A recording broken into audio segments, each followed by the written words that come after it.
The year is 1816. The U.S. has turned 40 and has decided to buy a pre-owned 2002 Dodge Charger because, man, what better way to stunt on your ex-wife Brenda than pulling up to the local Chili's with your hot new girlfriend in the passenger seat of one of those bad boys?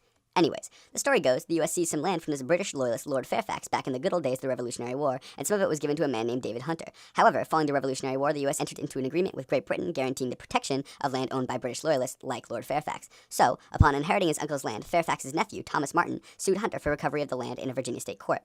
The court ruled that Martin was the rightful owner, and so Hunter appealed to the Virginia Court of Appeals. The Virginia Court of Appeals ruled that Hunter was the rightful owner, and so Martin appealed once more to the U.S. Supreme Court. The Supreme Court ruled that Martin was the rightful owner once more, and that was the end of it. Or was it?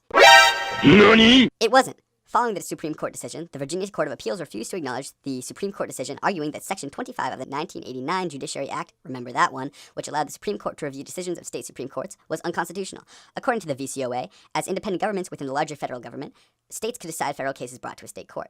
On second appeal, the Supreme Court was like, actually, Article 3 of the United States Constitution expressly allows Congress to decide whether the Supreme Court has the power to decide whether or not we can review state decisions of federal law, and Congress expressly decided that following the Judiciary Act of 1789, whatever. Also, the Constitution does not outline the states as independent governments and include tons of federal limitations on state power. Check your facts ready. So the VCOA had to rule in favor of Martin, and the Supreme Court further established itself as the baddest in the block when it comes to settling disputes of federal law.